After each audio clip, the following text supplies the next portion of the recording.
And we're back with Richard Reviews. Today we're reviewing a book for richardreviews.com/Griffin Chestnut. Today's book here on Richard's YouTube page is titled Life on the Mississippi by Mark Twain. This is a Woodworth classic, a fictional tome of the Robert E. Lee trip that was memorabilia for anybody introduced to the time of this piece. It is a masterpiece, an important piece, and Richard gives this piece right here 2 thumbs up for Richard's piece. He understands it's a masterpiece, so he gets 2 thumbs up. We're going to talk about this piece being Richard's piece. We're going to go over the dimensions and the high quality of such a piece of this nature.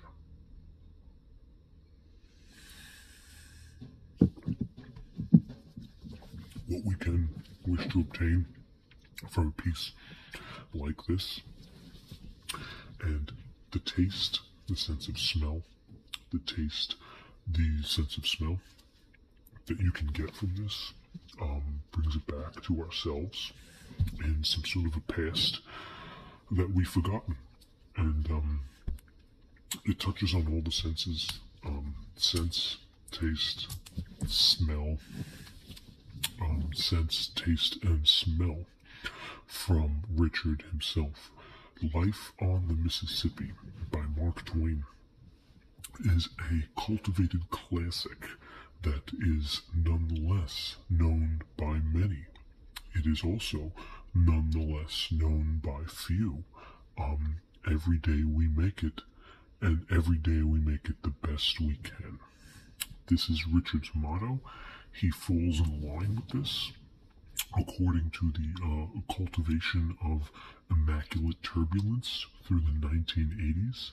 Richard did obtain this piece in the prevented manner, and he discussed the dimensions with his readers alike.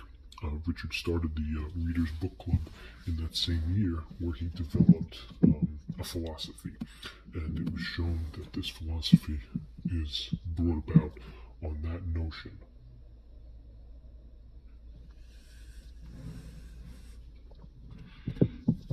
Two parts. 3-part notion, 1-part gauge. Richard finds it all. Richard read this book in the year 2014, and he was going through a existential crisis at the time. That's when he purchased this book. He had been advocated for the following of Mark Twain. He knew that this book was a righteous continuation of the footsteps that takes us back to a piece of ourselves, that piece in search of lost time. Very similar to Marcel Proust, bringing in the notion of the father figure and the devout Christian of that time. For instance, if you smell a food, listen to a song, it brings you back to life on the Mississippi. Where would you be if you didn't have this notion, where you can't touch things because it's not on the Mississippi? If you were to touch anything and it's on the water, you're going to learn how to do one thing, and that one thing you're going to learn is how to swim correctly. This book teaches you how not to swim. It's important to remember, if you don't know how to swim, stay out of the water. Just like the old saying with the cooks in the kitchen. If you can't find a cook, go run in the field, because you become sick and nauseated, and you should not touch it. That's because you're not alive. And when you're not alive, you make things feel sick. And by feeling sick, it means that objects should not touch because they're not alive. It's a part of you being afraid if you have contact with them. And this is how you turn into that oblivious living beast notion. So we're going to take a look at this piece. It is a soft cover, and it's a very good piece. It's got a good cream, nice bend, very good condition. Richard once again keeps these pieces in fantastic, fantastic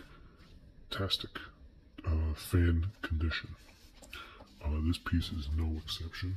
As you can tell, it has the right brim on the wrong side.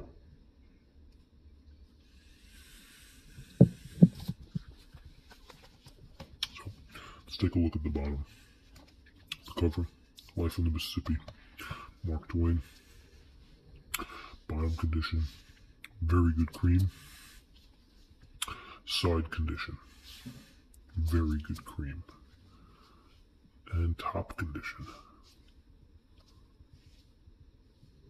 Hang on, let's get a good one. Yep, there it is. Very good cream. Even on the side. We have what appears to say, Mark Twain, Life on the Mississippi.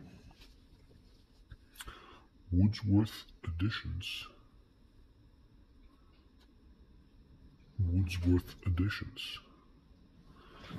And of course on the back, we have more praise for such a piece of this standard. Okay, the standard collaborations, the standard university, and the newest addition that brings into this piece. It's very affiliate, and it's got a sense of autonomy and a sense of authority that comes with this piece. Okay, now if you look right here, you can see all the way through, and all the way through, all the way to the left end. You can find it here. As you can tell here, the barcode is part of the brim. And we have a slight brim right here. This is just part of the brim, caught on the knapsack in gym class.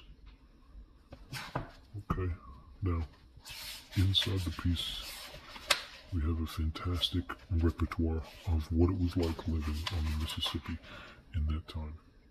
And it shows the central introduction, the general magnification, the transportation, the masturbation, and the cateration of Mark Twain.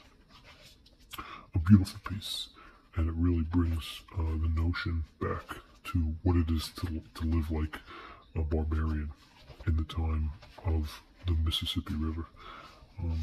Gone are the days that you can travel on the Mississippi River and have nothing but freedom on your back. Mark Twain showcases this thoroughly through his artistic vision and his gluttony for passion. It was really a beautiful piece, and he's scared to see how the day can go and why the day would go any other way. So thank you for that, Mark Twain.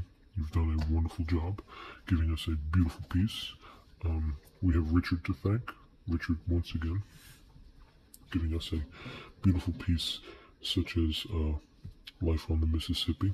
As Richard once said before, every day we make it, we'll make it the best we can.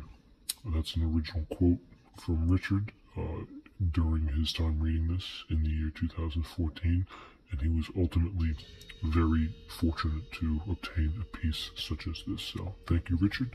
This has been Richard Reviews. 2 thumbs up for Life on the Mississippi by Mark Twain. Richard Reviews, thank you, and goodbye.